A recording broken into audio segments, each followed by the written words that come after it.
Is Toji Fushiguro's physique strictly genetics? So,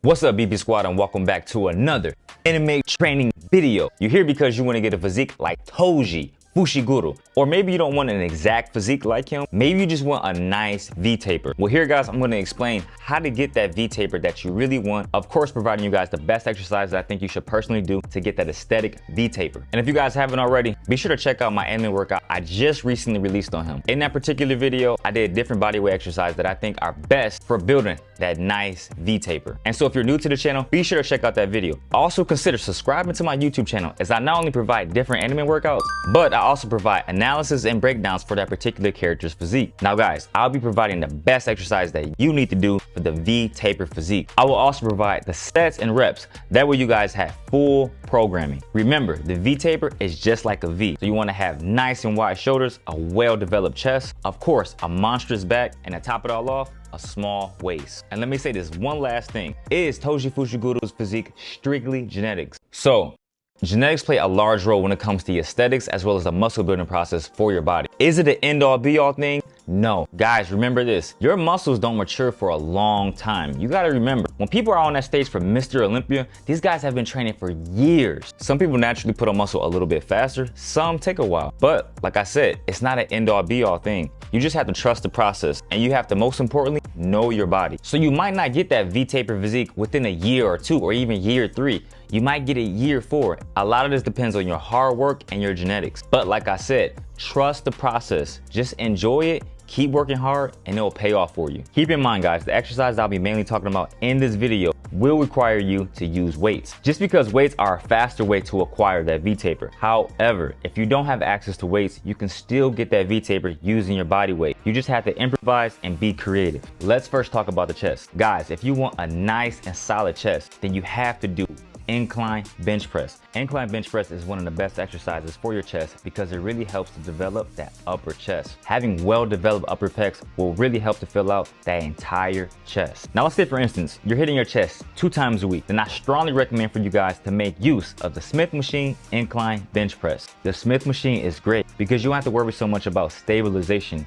You can really focus on nice and smooth repetition. Now when it comes to sets and reps when hitting your chest, I personally recommend for that first day of chest, 3 to 5 sets, 8 to 12 reps. On that second day of chest, you don't have to go so hard. Maybe do 3 sets, but here, focus on the pump. Maybe 10 to 15 reps. But be sure to mix it up too, guys. Maybe do some decline. Again, guys, keep this in mind. These are the best exercises that I personally recommend to get that nice V-taper. Now, with that being said, mix up your chest exercises. Maybe you might do decline. Maybe you might do flat bench. I personally do not recommend to do flat bench a lot because I think it's a waste of time, but that's just me. Machine chest flies are also great exercise. But of course, my main exercise will always be that incline bench press. Now let's say, for instance, you don't have access to weights, then that's where push-ups come in, but not just regular push-ups. Elevated push-ups, diamond push-ups. Let's say your push-ups are getting way too easy. I'm talking 30+ reps, no problem. Then it's time to step it up a notch. Consider investing into a weighted vest. If you don't have the funds to purchase a weighted vest, then be creative, guys. Take a backpack, fill it up with some books, clothes, whatever. Put that on and do those weighted push-ups. Now when it comes to weighted push-ups, I strongly suggest you guys to do at least 4 to 5 sets. Building a chest with just push-ups, the key thing is volume. And again, elevated push-ups. Don't just do regular push-ups. Mix up your push-up variations. So right here, guys, 4 to 5 sets, anywhere from 15 to 25 reps. And one bonus tip, do clap push-ups. I promise you that'll change the game for you. But those are my best chest exercises that I recommend for you guys to do. Now let's move on to the second muscle group, and that is the back. Now, one of the best exercises that you need to do when it comes to building your back is the pull-up. Not just a regular pull-up, but the weighted pull-up. Weighted pull-ups are a great way to build those back muscles faster because now you have added resistance. That extra resistance is a difference maker when it comes to building strength and muscle. Again, guys, if you don't have access to a weighted vest, be creative. And if you're at the gym, make full usage of the cable lat pull downs. That really helps to build a nice wide back. When it comes to sets and reps, 3 to 5 sets,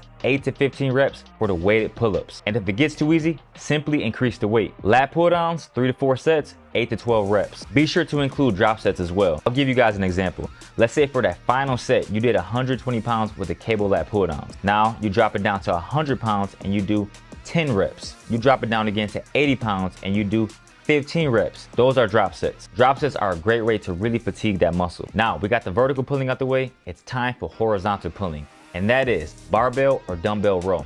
As of now, I don't have access to a barbell, so here you see me doing dumbbell rows. Rowing in general is a great way to build that back width and thickness. I love the way my back feels after doing some type of horizontal pulling. Either that be dumbbell rows or even Australian pull-ups. Be sure to incorporate horizontal pulling, guys, into your routine because it's a great way to build width and thickness in your back. When it comes to barbell or dumbbell rows, 3 to 4 sets, 8 to 12 reps is the way to go. And maybe at the end of your routine, you do 1 drop set. For my body weight enthusiasts, Australian pull-ups is the way to go. Elevated Australian pull-ups is also a great exercise. Now, if you guys are doing those Australian pull-ups, 4 to 5 sets, again, it's about volume. 15 to 20 reps. Be sure to also incorporate weighted Australian pull-ups as well. Now, sticking with the back yet again, we're gonna be talking about traps. Having well-developed traps is a great way to top off your entire back. Again, I don't have access to a barbell, so here you see me doing dumbbell shrugs. I'm pausing at the top for each rep to really get that squeeze. With the dumbbell shrugs, you really wanna make that mind-muscle connection. So I pause for a couple of seconds at the top, relax, and then do it again. When it comes to doing shrugs, 4 to 6 sets, 20 to 30 reps. Now you might be thinking this, that's a lot of sets and reps, but you use your upper back muscles a lot. So the key thing here, you want to fatigue them. Now we're finally going to be moving to the best muscle group that I personally enjoy training, and that is your shoulders. Now, I don't care what anyone says, having nice, well-developed and round shoulders is the key to completing the V-tapered physique. Let's say for instance, you have a bigger waist. When you have those big and rounded shoulders, then you really give that illusion that you have a smaller waist. If you have access to a gym, one of the best exercises that you should be doing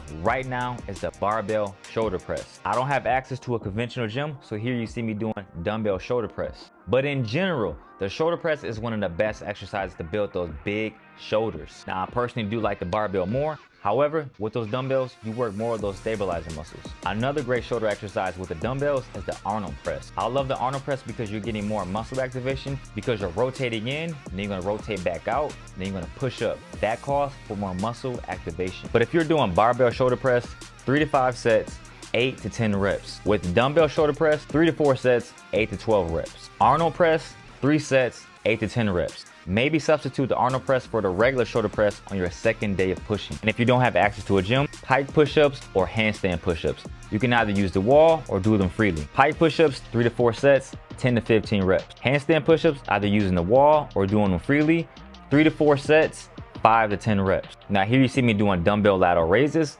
This is another great exercise to really build nice and wide shoulders. With dumbbell lateral raises, the key thing here is volume. So anywhere from 4 to 5 sets, 15 to 25 reps. You really want a nice pump for the lateral head of your shoulders. Don't forget about hitting that rear part of your shoulders as well. If you're doing rear delt raises, 3 to 4 sets, 15 to 20 reps. And if you don't have access to a gym and you want to hit that lateral head of your shoulders, be creative again. You could use gallons of water, cans of food. You don't need a lot of creativity when it comes to hitting your lateral head of your shoulders. Be creative and remember, high volume. For arms, you see me doing dumbbell skull crushers. This is a great way to really build those triceps. I usually go with lighter weights here. For these, I do 3 sets and I go high reps, anywhere from 15 to 25 reps. And I also do drop sets as well. For your arms, specifically your triceps, dips. If you can, weighted dips. Dips in general are a great way to build your chest, shoulders, but especially your triceps. 3 to 4 sets, 8 to 15 reps. Also include bench dips. Bench dips can be really easy. However, I like the way my triceps feel after doing a set of bench dips. Honorable mention exercise for your triceps, and that is the reverse plank hold. Right here, all you need is 3 sets, 20 to 30 seconds as a hold time. For your biceps, you see me doing dumbbell incline curls. This exercise is great to really get a nice contraction within your biceps. Now you see me doing a slight twist with the dumbbells. This is because it adds a little bit more tension within them, and I'm also squeezing at the top. For dumbbell incline curls, 3 sets, 10 to 15 reps. If you don't have access to weights, bodyweight bicep curls is the way to go. For these, 3 to 4 sets, 10 to 15 reps. But these are the key exercises that I recommend for you guys to acquire that Toji Fushiguro's physique. Now, I didn't provide you guys with programming for your legs. However, be sure to hit your legs. Be sure you're not walking around with wingding legs. Hit your legs, guys. But guys, be sure to keep me posted on your fitness journey. Don't be afraid to ask any question in the comment section below. Until then, I'll see you guys next video. Peace and love, and nashe. Boom. We out, baby.